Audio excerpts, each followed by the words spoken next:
If you've ever sorted through a jar of loose change and tossed aside a shiny 1986 nickel, you may have just passed up a tiny time capsule worth far more than its face value. That unassuming piece of metal carries a story that stretches back to the 1930s, offers subtle clues that separate a basic pocket find from a prized collector's gem, and has seen auction gavel knockdowns into the thousands.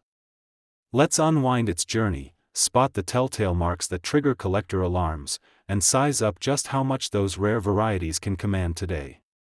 The Jefferson nickel you're holding traces its roots to a 1938 redesign, when Felix Schlag's dignified profile of Thomas Jefferson replaced the buffalo motif. By 1986, that design had already cemented its place in American coinage lore. The obverse shows Jefferson's resolute gaze, the reverse Monticello framed in crisp detail.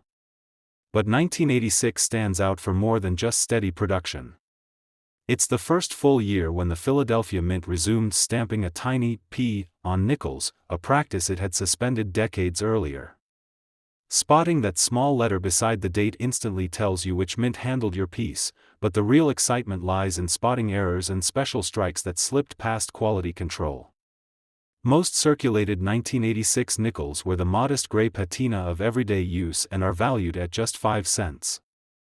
Yet, within that same year's output lurk mint state survivors that, when graded, can leap from pocket change to 5-figure rarities.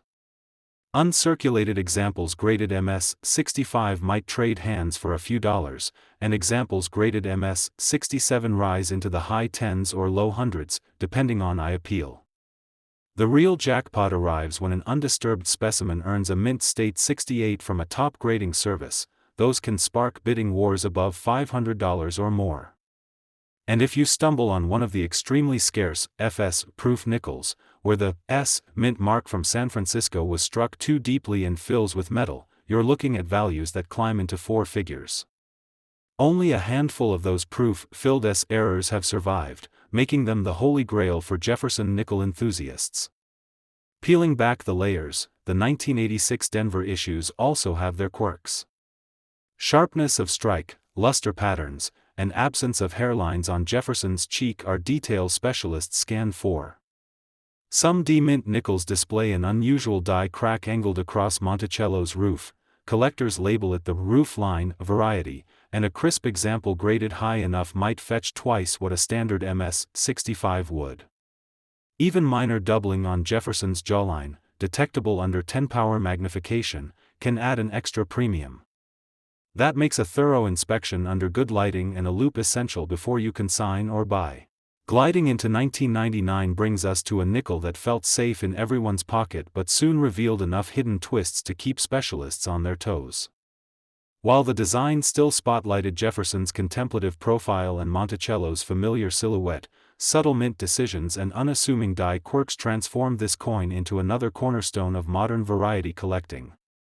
As you settle in, picture the tail end of the Clinton era, when the U.S. Mint was balancing tradition with the slightest nod to experimentation, and you'll understand why 1,999 nickels have stories just waiting to be unearthed.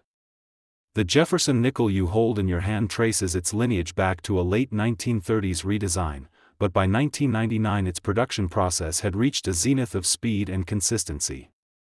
That year, Philadelphia and Denver jointly struck over 1.3 billion nickels for circulation, making average specimens nearly invisible in the sea of pocket change. Yet even in this mass production era, mint technicians noted the importance of fully rendering all 10 steps on Monticello's base, a feature collectors soon codified as the full steps reverse. Most circulation pieces show only 8 or 9 discernible steps under magnification, but the ones with sharply separated 10 steps belong to the prized FS501 die variety, a subtle hallmark that sends value climbing at every grade level. Beyond those steps, sharp-eyed specialists chase die cracks that spiderweb across the domed rotunda of Monticello, or faint doubling on the date and mint mark that hints at a fatigued obverse die. The FS502 double die obverse is among the more sought-after errors in this series. Under bright loop light, you'll spot ghost images behind the 1999 digits and along Jefferson's jawline, a whisper of movement that escaped final inspection. While your average EF40 nickel will sell for mere cents, an FS 502 in EF 40 can trade for $75 or more. Move up to MS 63, and you're comfortably in the $300 range, but at MS 65 or MS 66 those values often leap into four figures, reflecting just how many collectors covet that subtle doubling. Proof enthusiasts found their own thrill in the 1999 S nickel proof set, where a small fraction of blanks bore shallow luster lines and faint spotting, a phenomenon today referred to as the stippled field proof. Unlike the mirror-bright surfaces most of us expect from proof strikes, these odd pieces present a satiny matte backdrop to Jefferson's profile. Only about 1,200 of these slipped into collector hands before inspectors caught on, and high-grade examples certified PR 69 command prices between $450 and $700, while the exceptional PR 70 specimens quietly change hands around $1,200. Moving forward to 2014, the nickel program takes on a modern twist that rewards anyone who dares to look beyond face value. On the surface, these coins return to the classic Jefferson design, but a surprising handful harbor quirks that can catch even seasoned collectors by surprise. Whether you've inherited a roll nickels from grandma or clipped a few from a till's change tray, a closer inspection of a 2014 strike might yield an unexpected windfall. By 2014, the U.S. Mint had settled into decades of copper-nickel-clad production, blending a 75% copper core with a 25% nickel outer layer since 1946. That year, Philadelphia churned out roughly 960 million nickels, Denver followed with 1.1 billion, and San Francisco released about 11.3 million proof specimens. With nearly 2 billion coins entering circulation, uncovering an anomaly can feel like unearthing a needle in a haystack, yet a small number of flawed planchets and misaligned dies slipped through unnoticed. Design-wise, 2014 marked a return to Felix Schlag's original motif on the obverse and Monticello on the reverse, after the special Westward Journey series had run from 2004 through 2006. Schlag's initials, FS, remained beneath Jefferson's profile, inviting collectors to scrutinize their clarity as much as the date. While the look harkens back to 1938, the minting presses of 2014 operated at digital precision, producing tens of millions of flawless strikes, alongside a rare few that display characteristics no algorithm could predict. Even in a high-speed, automated era, human oversight and equipment tolerance errors still created opportunities. During die preparation, a tool nick or debris particle could introduce doubling or die gouges, while planchet feeders occasionally grabbed imperfect blanks. Those blanks might have been clipped at the edge, underweight, or even missing part of the nickel layer, allowing the raw copper to peek through. For anyone willing to train their loop on a random nickel, these anomalies become quests for hidden treasure. One of the most sought-after errors on the 2014 Jefferson nickel is the double die obverse, commonly catalogued as FS 801. Here, subtle or pronounced doubling appears on the motto and date, as well as on Schlag's initials. Early reports described coins showing strong doubling on "In God We Trust" and the numerals 2014, so clear that secondary outlines ripple like a ghost image around the primary devices. Any example with crisp doubling that's visible without magnification immediately jumps in value. A rarer cousin is the double die reverse, known in specialist circles as FS 802. This variant manifests doubling around Monticello's columns and the lettering E pluribus unum. Unlike obverse doubling, which often hides under the glare of metal, reverse doubling can be surprisingly bold, giving the building a slight three-dimensional echo. These pieces are so few that finding one in pocket change can feel like unwrapping a secret gift from history. Collectors also chase repunched mintmark varieties on San Francisco proofs, catalogued under FS 903. During proof production, an accidental strike of the S die onto. Shifting gears from the mid-1980s into the dawn of a new millennium, the 2000 Jefferson nickel carries the weight of both tradition and surprising variety. At first glance it looks every bit the familiar 5-cent piece you've passed around for decades, but dig a little deeper and you'll discover a landscape of die varieties, mintmark mysteries, and rarely seen errors that have collectors and casual finders alike circling the wagons. In the year 2000, after more than 60 years of a nearly unchanged Jefferson design, the mint was still striking roughly 1 billion nickels for circulation each year. That sheer volume makes the base 2000p and 2000d issues as common as morning coffee. Most examples trade for face value or just a few cents above. But the story of this coin comes alive when you zoom in on the subtle shifts in striking pressure, the occasional misalignment of dies, and the handful of proof pieces destined to carry oddities into collectors' cabinets. The tale begins at the Philadelphia and Denver mints, which together cranked out over 1.2 billion nickels in 2000. On the obverse, Jefferson's portrait remains the familiar profile by Felix Schlag, slightly refreshed by time but essentially unchanged since 1938. The reverse features Monticello's neoclassical portico, with all 10 steps leading up to its front entrance, a detail that would become central to one of the most sought-after die varieties of the year. Look for those steps under magnification. A fully struck 10-step reverse that exhibits sharp separation between each level is the hallmark of the FS 601 variety, and while most circulation strikes miss one or two of those steps, the few that retain all 10 can double or triple a nickel's value at lower grades. Beyond the full steps chase, the 2000 nickel hosts a variety of double die obverse, notably the FS 101 and FS 102 classifications, where Jefferson's jawline, the serif on the J of Jefferson, or the date exhibits faint doubling. Under a 10-power loop, you may detect a subtle ghost image just behind the main devices.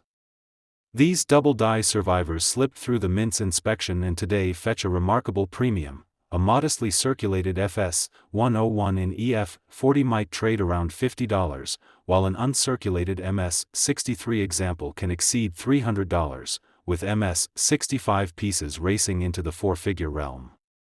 Proof collectors also have reason to watch the 2000 S-proof nickel. Struck on specially polished planchets, proofs typically show deep mirrors and frosted devices, but in 2000 the mint produced a tiny run of proof blanks that were improperly annealed, resulting in what collectors call milky fields. These proofs exhibit an uneven satin finish and faint spotting within the mirrored areas. Only a few thousand of these made it into proof sets before quality control caught the issue, and today they can command a premium of $100 to $200 over standard proof coins, depending on overall eye appeal. For those chasing true rarities, off-center strikes offer another tantalizing avenue. A 2000 nickel struck just a hair off the planchet can show between 5% and 70% of the design missing.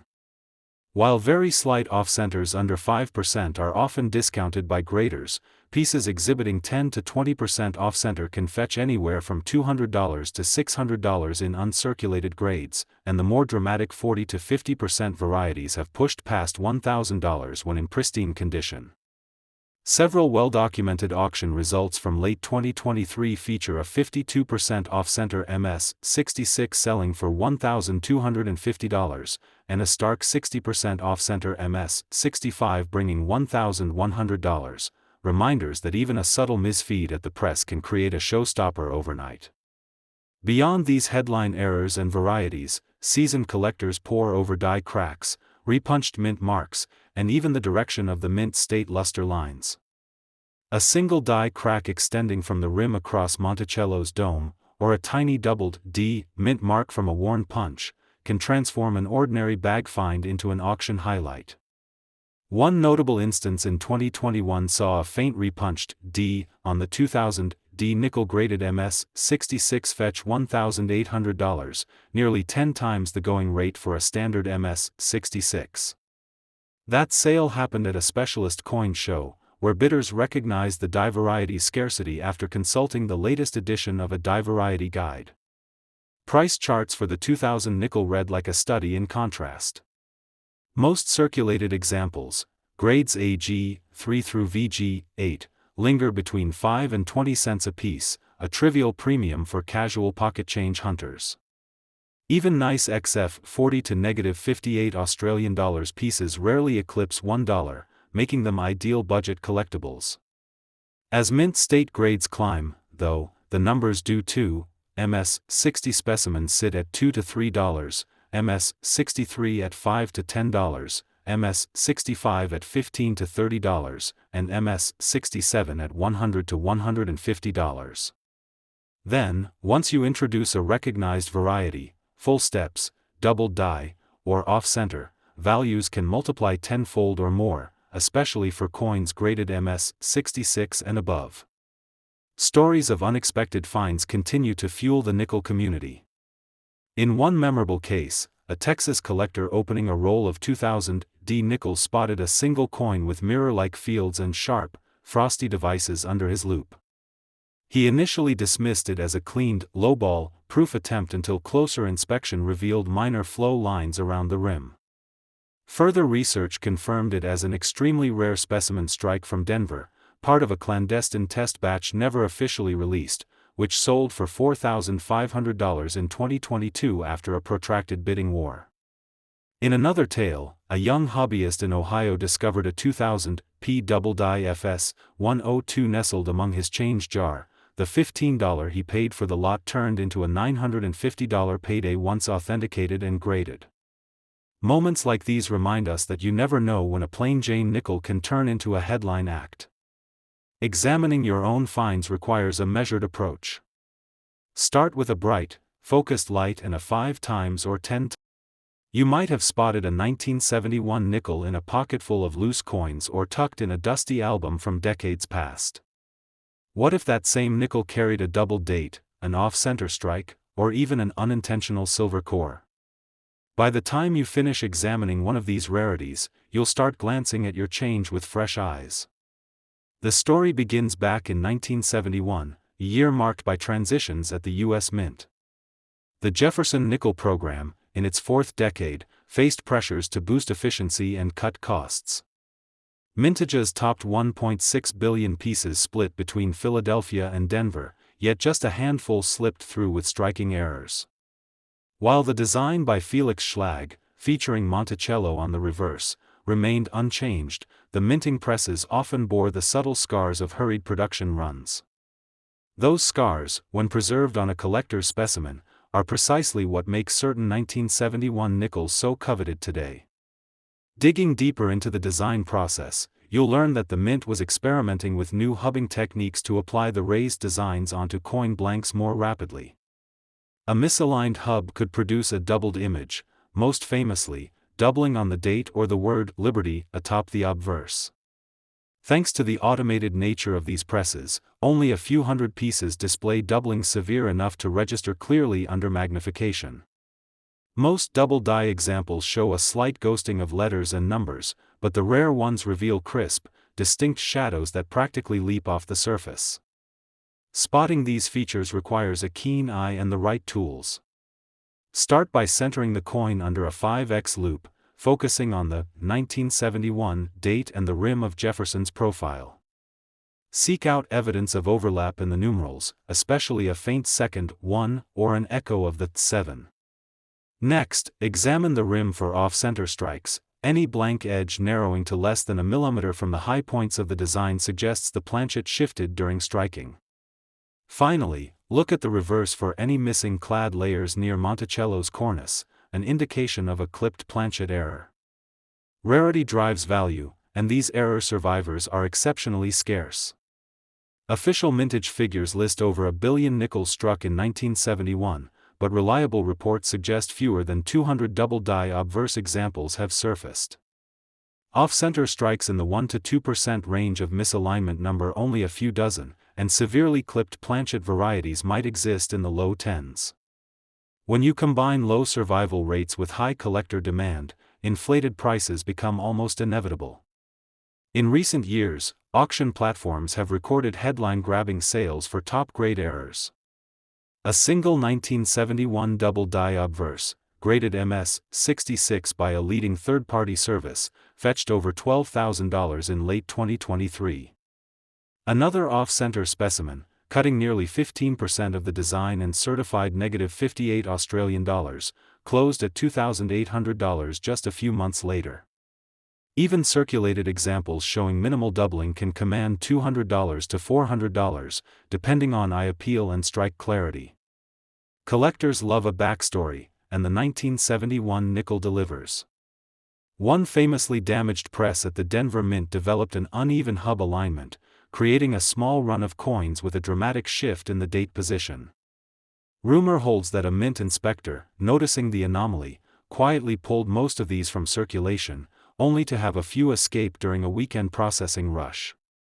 That tale, whether apocryphal or accurate, has cemented this issue as a modern legend among numismatists. Condition remains king when pinning down exact values.